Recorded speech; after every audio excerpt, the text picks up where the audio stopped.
though, by the way. They might be ready to cure herpes for good. Hey. Yeah. Ready, implying that they could have before. Well, that they've been... Guys, we've been holding back on the herp vaccine here. Yeah, we thought about it, and we really put our heads together. Now, they've been testing this experimental gene therapy on mice. And they have had 97% success with eliminating herpes infections in mice. Now, you know how similar we are to mice. Mm-hmm. Pink nose, red eyes. Tail. Tail? Tail? Yeah, sure. That too. Cats love us. Only if you drink your Dr. Pepper when you're a baby. Is the Santora clan going to post up at Mushroom Head Halloween again? Will you come in for that? Will you and Mom go? No. Oh. No, I will not. Will your mom go? Maybe. Is your mom's name Carol? Carol. Will Carol go to Mushroom Head Halloween? She might. I have no idea. Yeah. She's a grown-ass woman. She can do whatever she wants. Well, no, I know that. That was implied, but I didn't know if it was something that was a tradition not only for the band, but for the Santora clan, too. No, we did that one time. Oh, that was like a one-time thing. That's it. Hey, you're welcome. I'm taking you. Because it went so well that you don't want to do it again. Well, I was going to say, it was a mess, wasn't it? No, not at all. It's just that I don't think anybody likes that band enough to see them again. I see. And it's not that there's anything wrong with the band. It's just that, like, we were like, hey, is this what you want to do? She's like, sure, let's do that for my birthday. It wasn't like anybody's a die-hard, crazy, huge Mushroom It was a Head one-and-done thing. Yeah. I thought that maybe your mom was low-key like a big, I don't know what the fans are called. Mushroom heads? I don't know. Mushy buddies. Mushy buddies? That your mom's not a mushy buddy? I don't think so.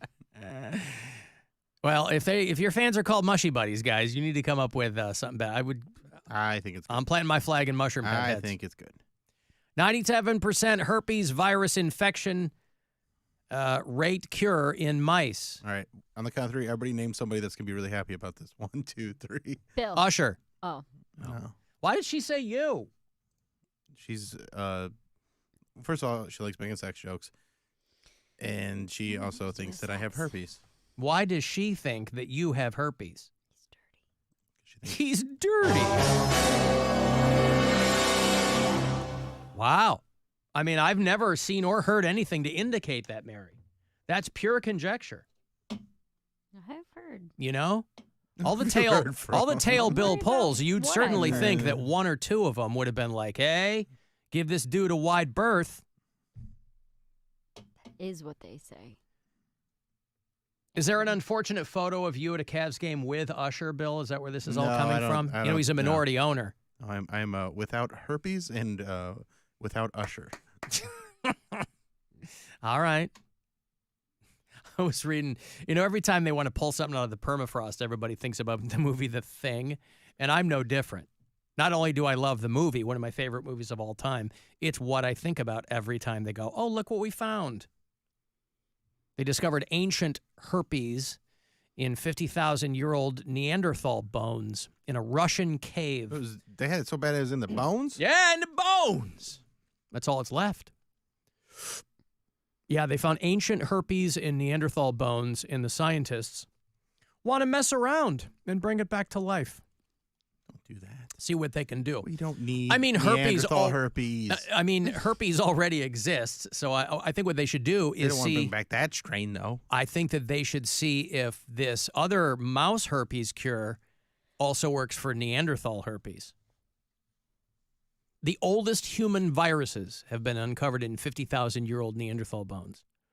And the scientists that are on this case really want to figure out what's going on there.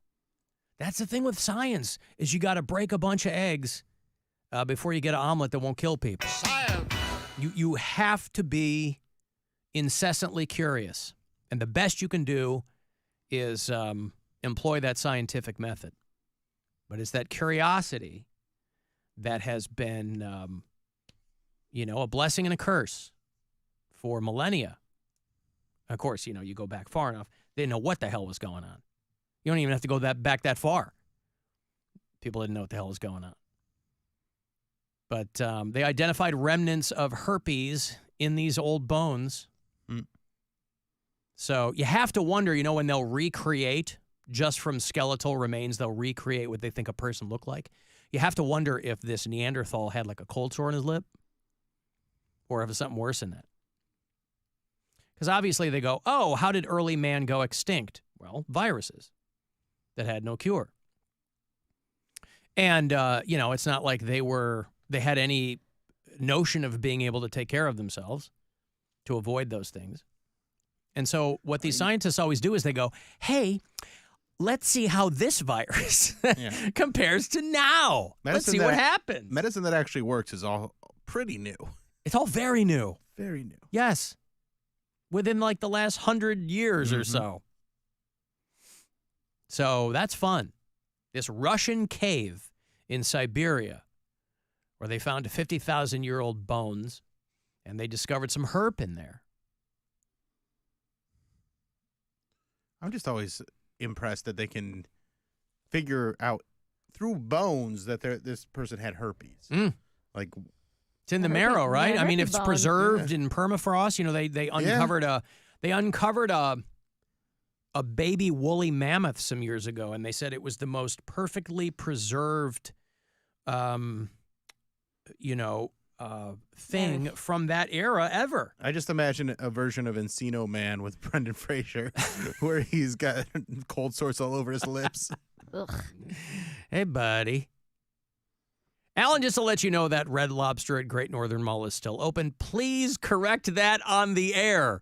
Thank you so much. What are you managing that Red Lobster? Probably. He said it was open. What do you care? Huh? No, but then somebody said it wasn't. Yeah, somebody texted me and said it wasn't, and then all these people were like, oh, we went on Sunday, and there was I meant in the morning.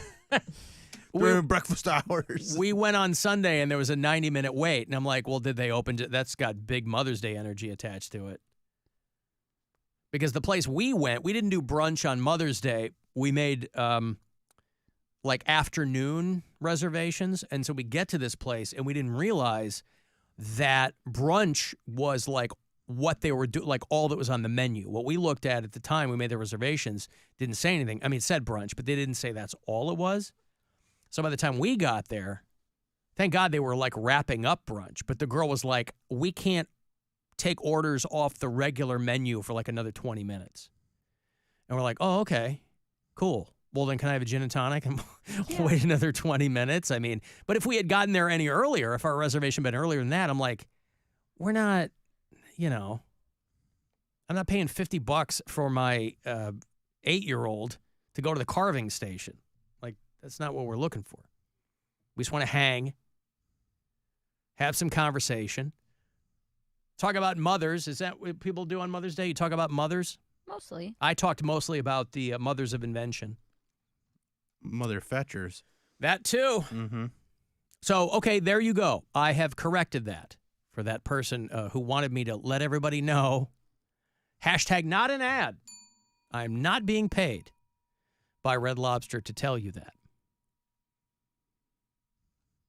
But there it is. Now that Mary is a liar, since she lied to you guys about being a space detective, does that change her view on magicians? Nope. Mm-mm.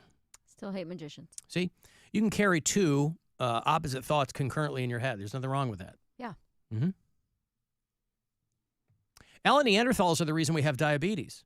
Hey, thank you. Well, I never saw fat Neanderthals. I mean, I didn't see any Neanderthals in real life, obviously, but I never saw. It's not about being fat. It's about you can get diabetes without being fat. You can get congenital diabetes. Yeah, and that's. But the one that most people have is the one just from not taking care of themselves. Right, but the one that is going to be passed down generationally is congenital. Yeah. Well, there you go. Direct descendants of Neanderthals. Possibly. Al, did you read about Harrison Butker? I did. Did you watch this video? Yeah, this dude. Speaking of Neanderthals, they need to leave this dude alone. This Harrison. Did you watch this, Mary? No. You know who the guy is? You know what they're talking about? It's like a kicker, right? Yeah, he's a kicker for the Chiefs. He broke some records. Dude's got He's a very good kicker. A very good kicker. But he's also super Catholic, right? Mm-hmm. He's one of these Jews killed Jesus Catholic. That's not anti-Semitic. He's one of those Catholics. I grew up Catholic. That's the stuff you hear when you're a young Catholic. And then you grow up. And you usually grow out of it. Because it's juvenile. But this is the season for graduation speeches, and you can't, man, I can't tell you the last, famous person who gave a graduation speech that got out unscathed. There's just too many things going on now, and you're going to touch on something, right? Jerry Seinfeld, people are mad at him for 5 minutes, and now everybody's piling onto this Harrison Butker kid. Not kid, he's pushing 30, but. And he's giving the graduation speech at a Catholic university in Kansas. So there's no big shock here. You know, he basically told, now it's got to be weird if you are a woman who went to college, because obviously if you went to college and spent the time and the money to do that, you have plans beyond being barefoot and pregnant. But to this guy, that's no way to go through life. He basically straight up told these women, hey, you're here to serve your husband and have babies. Like this college thing, you might have had a good time, but it's time to buckle down. Time to buckle start down. Farting out babies. So, yeah, whatever. I know everybody's taking their shots, but you can't be shocked at this. This is a Catholic university. There's a reason they asked him to speak. And so the stuff he talks about, I think is ridiculous and silly and retrograde, but a lot of people agree with it. What I don't like is when people go, no, I never asked to be on this platform, but I was called by God. Shut up. Well, then why aren't you just out there practicing kicking then? They just called by God. That's what he says. Right. So, But then he's telling everybody else to stay in your, a great joy in life is staying in your lane. Well, for a stay in your lane guy, why aren't you just out there kicking? Because he's too filled with the Spirit. Bro, hypocrisy runs deep with these people. Well, I'm just saying. He's supposed to do it. I'm just We're saying. not. I'll give you a little supercut here. I never envisioned myself nor wanted to have this sort of a platform, but God has given it to me, so I have no other choice but to embrace it. Mm-hmm. Does he kind of sound like Daniel Tosh to anybody else? Daniel Tosh? Yeah. I didn't pick up on that. He's got a little Tosh to him. God has given it to me, so I have no other Christian choice Tosh. but to embrace it and preach more hard truths about accepting your lane and staying. Oh, that's the other thing. These guys, they love hard truths. Mm-hmm. Hey, I've got some hard truths for you. Yeah. Staying in it. I am certain the reporters at the AP could not have imagined that their attempt to rebuke and embarrass places and people like those here at Benedictine wouldn't be met with anger, but instead met with excitement and pride. Not the deadly sin sort of pride that has an entire month dedicated to it, but the true God-centered pride that is cooperating with the Holy Ghost to glorify Him. I mean, you can even hear some people sitting there when he says, like, not the pride that has a month to it. what? Oh, June. Yeah. I was like, what the hell are you talking about? I mean, obviously there's gay kids in that graduating class, and so there's kind of a murmur there, but whatever. It's a Catholic university, and that's the kind of nonsense you talk about. I mean, again, there's a reason they got this guy to do this.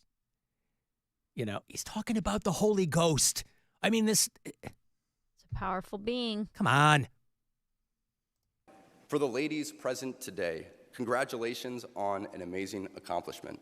I want to speak directly to you briefly because I think it is you, the women, who have had the most diabolical lies told to you.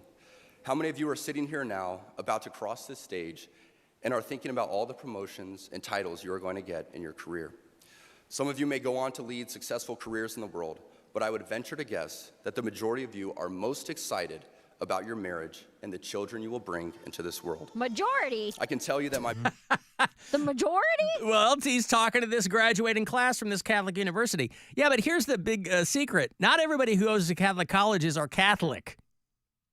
Same thing with high schools. I went to Catholic high school. There were a lot of kids I went to school with who weren't Catholic, but they went there because it was a great education. That's probably not so much the case anymore, but, 30 years ago it was. So it's not like this guy is walking into the lion's den, to coin a phrase from his good book. So, he's among friends here. He's got a lot of open ears to something like this. But again, you're talking to college graduates. So if you're like, ladies, this was fun. But You let's did your face best. it. Yeah, Yeah. let's face it. You worked did your hard. little college Who got thing, their got your gown, MRS? yeah. Well, we know you met, so you want to just get married. Because he alludes to his wife at one point wanting a career. And he said, nope. But he's You like, silly girl. but then we have children, and she says she'd never want anything different. It's like, of course.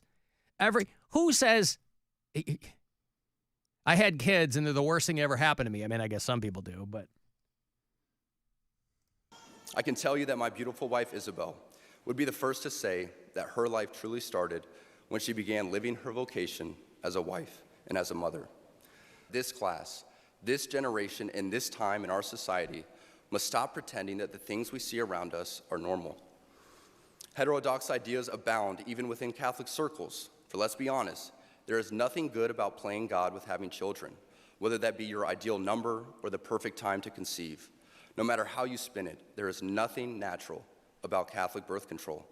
To the gentleman here today, I guess what I don't understand is how you separate that from the works of God. What do you mean? If you believe everything came from God, I mean, this guy believes that he was called by God to give this speech at this convocation. All right? Okay, that's what he believes. So if all things come from God, so does birth control. So does the scientific breakthroughs that led to these kinds of remedies. No, those come from the devil. IVF, right? These amazing scientific breakthroughs that allow people who otherwise wouldn't be able to naturally have children. The devil. How did that come from the devil and everything else came from God? Because some people are motivated by the devil to do evil. gentlemen here today, part of what plagues our society is this lie that has been told to you that men are not necessary in the home or in our communities. As men, we set the tone of the culture, and when that is absent, disorder, dysfunction, and chaos set in. Be unapologetic in your masculinity, fighting against the cultural emasculation of men. Do hard things. Never settle for what is easy. You might have a talent that you don't necessarily enjoy, but if it glorifies God, maybe you should lean into that over something that you might think suits you better. As you move on from this place and enter into the world. Wait a minute. Well, anyway, it goes on and on. I mean, you don't enjoy? He said you might have a talent you don't enjoy. What does that mean? What does that even mean? He thinks people, he goes, God is, ignore what you want to do because God is calling you to your vocation. In his mind, that is, ladies, barefoot and pregnant, guys, get out there, chop some wood, and order your bitch around. Mm-hmm. Don't be gay. Yeah, no gay. Oh, God, you see that video from that girl in Missouri? Yeah. Jesus. We're not weak and gay. And this is what I'm talking about. Like, there's this girl. She looks like she's 25. She's running for Secretary of State in Missouri, and she dropped an ad where she's jogging through this neighborhood in St. Louis. I know this neighborhood. I was on there for a while. And it's a very, like, gay-friendly part of St. Louis. And she's like, in America, you can be anything you want, so don't be weak and gay. And then, of course, it cuts to a picture of her with a gun. Mm-hmm. Well, Blah, yeah. blah, blah. So, but anyway, Guns aren't weak or gay. people should leave this dude alone because he's a Catholic guy talking to the graduating class of a Catholic university. So you might not like what he's saying, but you can in no way be shocked. But again, this is the problem with ascribing all that MAGA nonsense to boomers. There are plenty of young guys who think exactly like this. Dudes who grew up on angry porn and are just photocopying whatever their parents' weird political opinions were, and it ain't going away. There's always a new generation of people who want to undermine other people because they missed out the first time. They're really mad they weren't born in the 50s when everything was laid out for them, and they're not equipped to handle modern life. And this dude, ladies, this has been fun, but it's time to get in the kitchen. Want to do hard things. Get out and do some hard things. Well, then get with the times. That's the hard thing. Getting a woman who lives to raise your kids and clean the house, that is the easiest way for a dude to live. There's nothing hard about that. You're on Easy Street. Preach. Want to do hard things. Yeah. Marry a woman who graduated from college and wants to follow her career. How about that? So, I don't know. I understand people are giving the guy a hard time, but it's silly because it's his opinion. That's what he thinks. Do you think the fact that the Bible is one of the most is an incredibly mistranslated book is a hard truth that he talks about. It's never been mistranslated. I mean, every religious text is mistranslated. Right. You know what I mean? So Yeah, it's no different. That's what I'm saying. Like, people are mad and they're picking this guy apart, but it's not. It's just another day. But he's the main character today for people who are looking at whatever the hell this guy, butt kicker. They call him butt kicker because he's a great kicker. He's a great kicker. He broke like NFL records, right? Probably. He got like he kicked like the longest field goal ever in the Super Bowl. The guy's got 3 Super Bowl rings. So you talk about staying in your lane. That's his lane. He's real good at that. But the other stuff, you know, he's a Catholic guy. He's talking to a Catholic university. But there were a few murmurs in the crowd there. I got to take a break. I'll have more money for you. 3:30 is that next keyword, courtesy of the Buzzard bookie. And if you want to go to that Coal Chamber show, I will have those tickets for you. A little bit away. They're doing that thing this fall at the Agora.